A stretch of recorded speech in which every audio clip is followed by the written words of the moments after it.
Imagine un peu la scène. C'est l'été 1974 à Culver City, en Californie. L'air est lourd, sec, presque immobile. Une petite maison délabrée, comme oubliée au milieu du quartier, qui semble déjà de trop dans le paysage. Et à l'intérieur, une femme qui n'en peut plus. Cette femme, c'est Doris Bitter. Et ce qu'elle a vécu a été si extrême que son expérience est encore étudiée aujourd'hui. Elle a même inspiré l'un des films de possession les plus troublants des années 80. Salut tout le monde, c'est Noxlore, j'espère que vous allez bien. Moi, ça va super. Je sais que je suis inconstante en ce moment, mais j'ai une bonne raison. Je finis bientôt mes études et je me prépare à déménager. Alors, entre le pactage de mes affaires et les stages, je n'ai vraiment plus beaucoup de temps pour écrire mes histoires, les enregistrer et les monter. Donc, s'il y en a entre vous qui veulent monter mes vidéos, pro bono, bien sûr, car ma chaîne est maintenant non monétisée, mais avec la promesse de gagner de l'argent une fois la chaîne monétisée, n'hésitez pas à me contacter. Voilà, je lance un genre de bouteille à la mer en ce moment. Je suis disponible sur Instagram, Noxlore, et sur Facebook et Threads. Et si vous voulez écouter mes histoires sans le blabla superflu, je commence à poster tranquillement pas vite quelques histoires sur Spotify, les chroniques de Noxlore. Bon, maintenant je suis prête à plonger avec vous dans un nouveau mystère. Vous le savez, sur cette chaîne, je vous raconte des histoires mystérieuses, creepy, incroyables, mais toujours vraies. Alors, si vous aimez ce genre de contenu, abonnez-vous, likez et partagez, parce que c'est vous qui faites vivre cette chaîne. Et ce soir, on plonge dans l'un des dossiers paranormaux les plus dérangeants des États-Unis. Voici l'affaire Doris Bitter.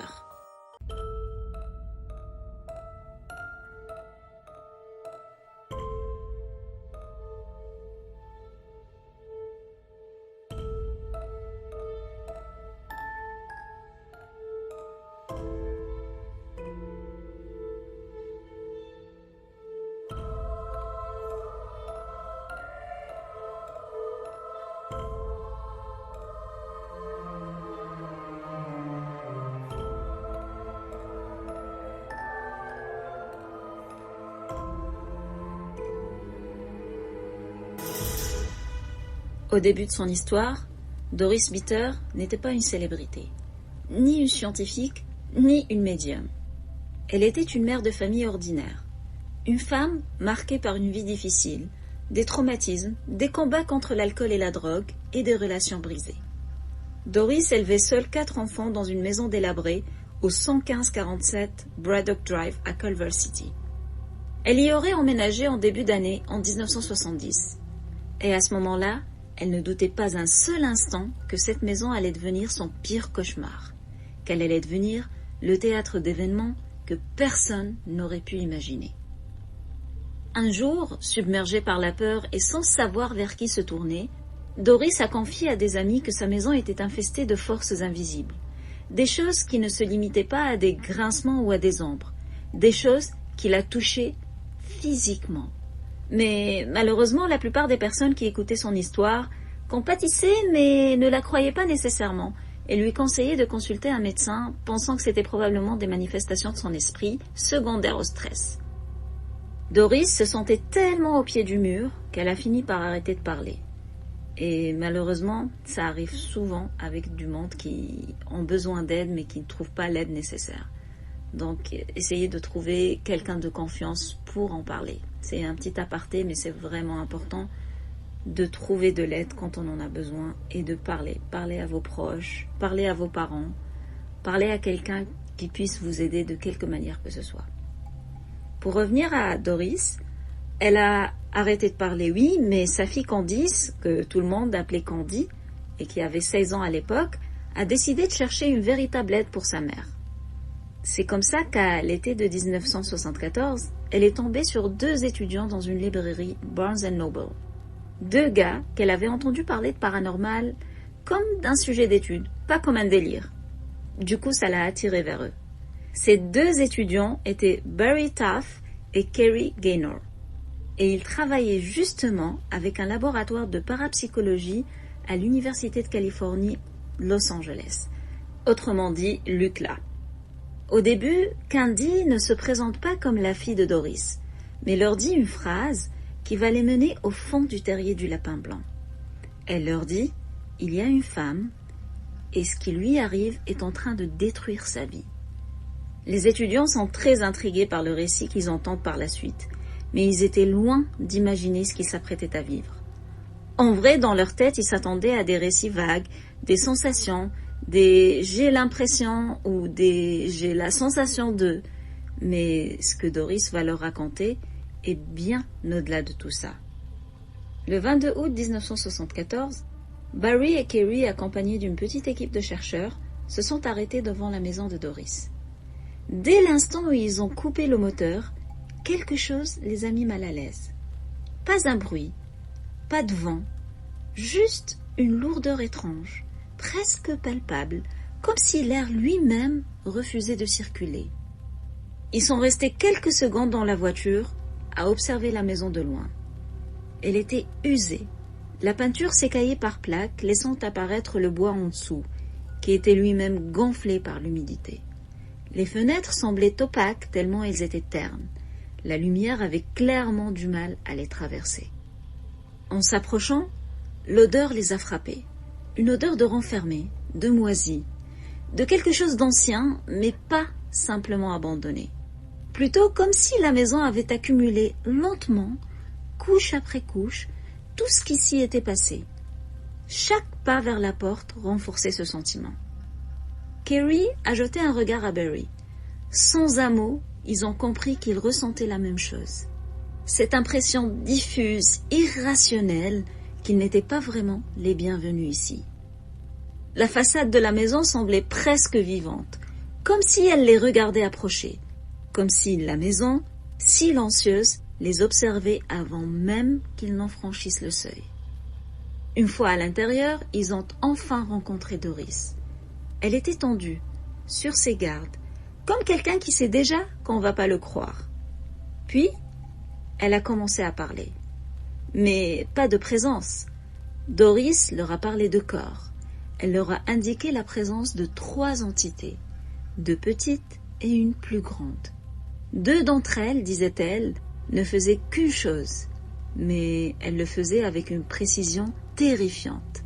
Elles la maintenaient aux poignets, aux chevilles et le long du corps. Une immobilisation totale et méthodique, comme si chaque mouvement avait été anticipé. Et puis, il y avait la 3e entité. C'est là que la voix de Doris s'est changée et sa gorge s'est serrée. Les enquêteurs, dont Barry Taff et Kerry Gaynor, ont rapporté que le récit devenait plus difficile à suivre. Non pas parce qu'il manquait de clarté, mais parce que chaque mot semblait peser.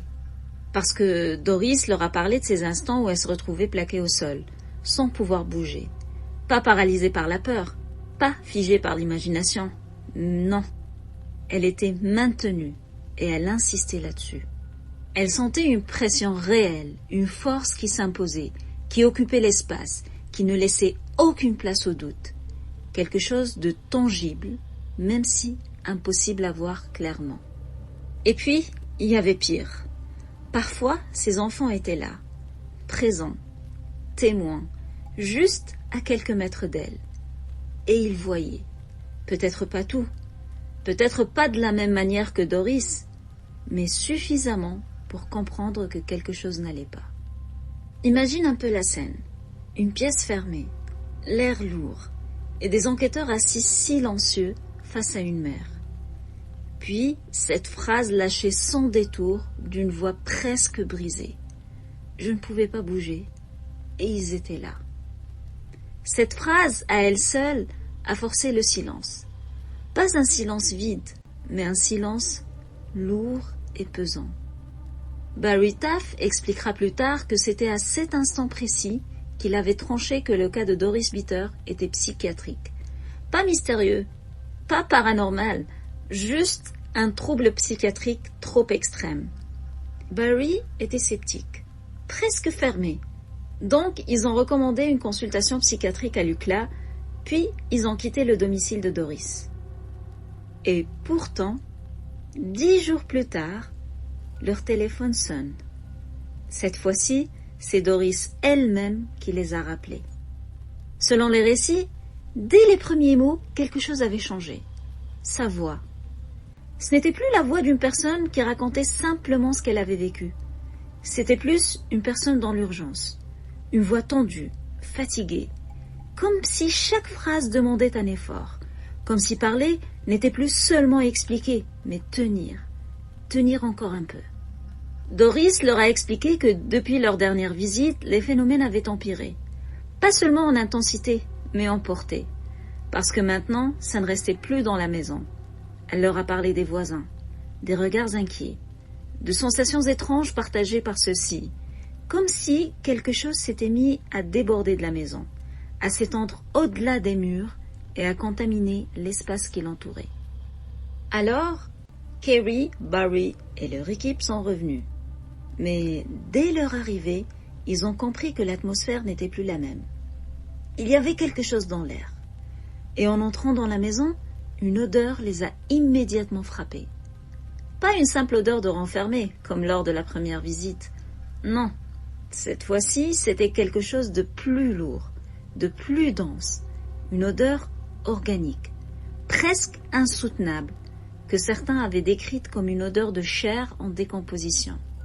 Et cette fois, la réaction a été immédiate, puisque l'un des enquêteurs a reculé instinctivement. Comme si son corps avait réagi avant même qu'il comprenne pourquoi, alors qu'un autre a tenté de rationaliser, de mettre des mots logiques sur ce qu'il sentait. Mais tous ont eu la même constatation initiale.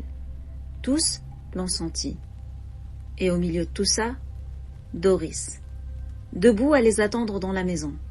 Il semblait qu'elle s'était résiliée à vivre au milieu de tout ça. Elle vivait avec, sans plus pouvoir s'en extraire. Mais à peine les enquêteurs étaient installés que, sans prévenir, une armoire fermée s'est soudainement ouverte. Pas lentement, pas avec un grincement hésitant, mais bien un mouvement d'ouverture net, franc, visible et puissant. Le genre de chose impossible à ignorer. Là, les regards se sont croisés. Mais avant même que quelqu'un ait eu le temps de réagir, un bruit sec s'est fait entendre. Une poêle en fonte a traversé la cuisine. La poêle n'était pas juste tombée, mais elle a suivi une trajectoire. Elle était rapide, directe et suffisamment forte pour frôler les personnes qui se trouvaient là. À cet instant précis, le silence est revenu dans la pièce. Mais ce n'était plus le même. Les enquêteurs n'étaient plus aussi tranchants que la dernière fois. Un objet peut tomber, un courant d'air est possible, mais pas comme ça. Leur scepticisme était toujours là, mais il avait fortement vacillé. Après cette visite, plusieurs autres s'en sont suivis, mais avec plus de monde, notamment d'autres étudiants, des assistants, des photographes.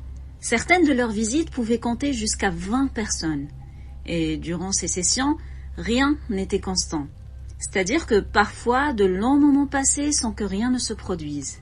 Mais l'air s'alourdissait progressivement. Puis, d'un coup, ils assistaient à un phénomène inexpliqué. Lors de l'une de ces visites où Candy était présente, elle s'était subitement arrêtée et avait dit qu'il y avait quelque chose devant elle. Quelque chose de clairement invisible, mais bien présente. À ces mots, toute l'équipe s'est activée. Les appareils photos sont saisis et les prises de photos se sont enchaînées. Sur les premières images, on ne voyait rien. Ou peut-être qu'on en voyait trop, dans le sens où les photos étaient blanchies, complètement saturées. Puis, les photos suivantes, qui avaient été prises au même endroit, dans les mêmes conditions, sont sorties normales. Et ça, c'était un détail qui avait profondément dérangé les enquêteurs. Parce que, techniquement, on ne devrait pas avoir une telle variation sur une série de photos prises en rafale. Dans une autre de leurs visites, les enquêteurs ont rapporté la présence d'une lumière. Mais pas n'importe quelle lumière. Une sphère verte, assez grande pour être clairement visible par plusieurs personnes. La sphère a oscillé à travers la pièce avant de disparaître.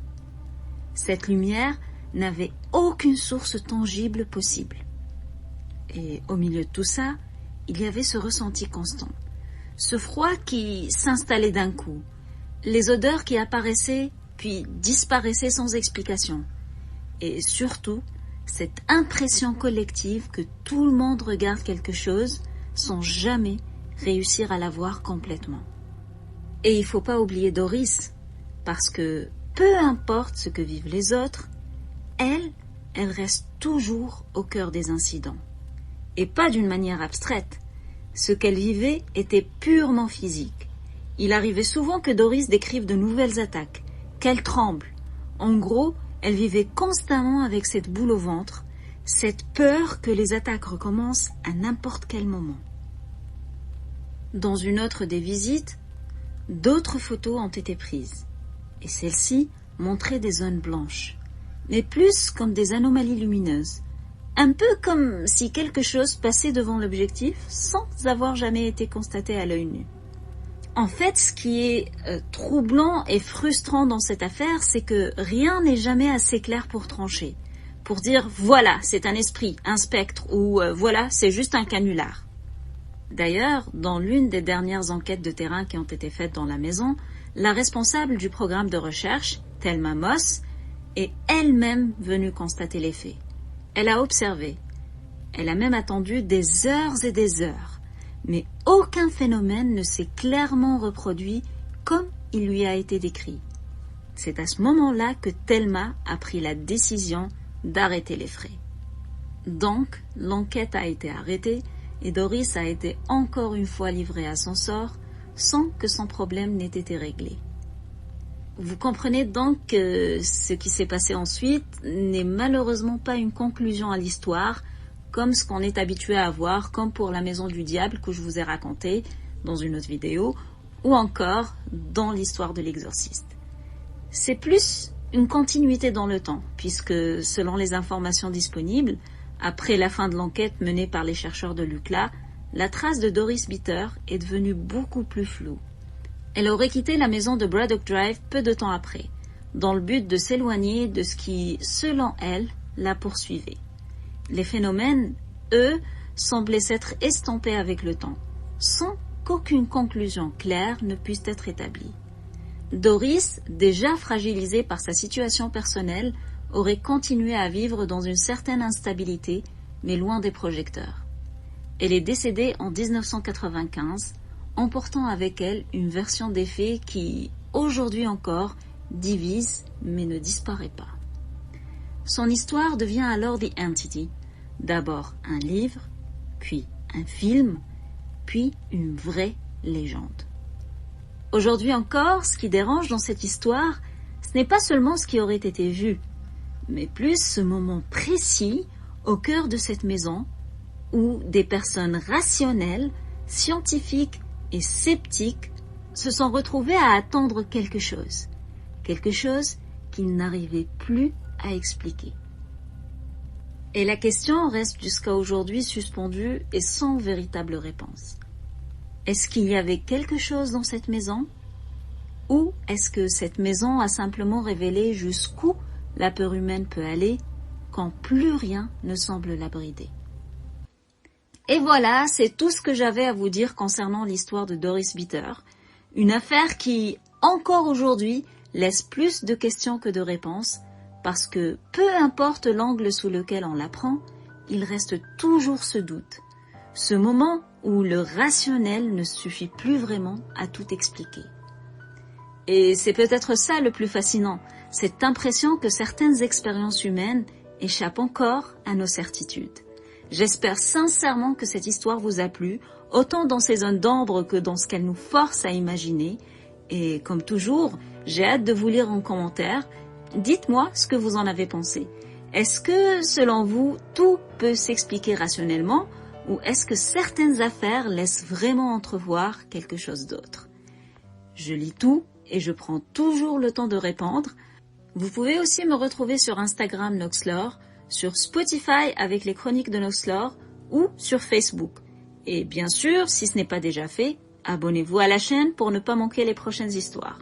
Et avant d'oublier, s'il y a vraiment des bons samaritains entre vous qui sont intéressés à m'aider avec les montages de mes vidéos, comme ça je pourrais publier un petit peu plus, n'hésitez pas à m'écrire sur mon courriel en description, qui s'affiche aussi ici, ou à me contacter directement sur Instagram ou sur Facebook. Ça me ferait vraiment plaisir du coup. Puis si vous êtes resté jusqu'ici, j'ai une dernière question pour vous. Si vous étiez à la place de ces enquêteurs, auriez-vous continué à chercher des réponses ou auriez-vous abandonné? Comme d'habitude, prenez soin de vous, soyez curieux, soyez prudents et surtout, restez safe. Ciao!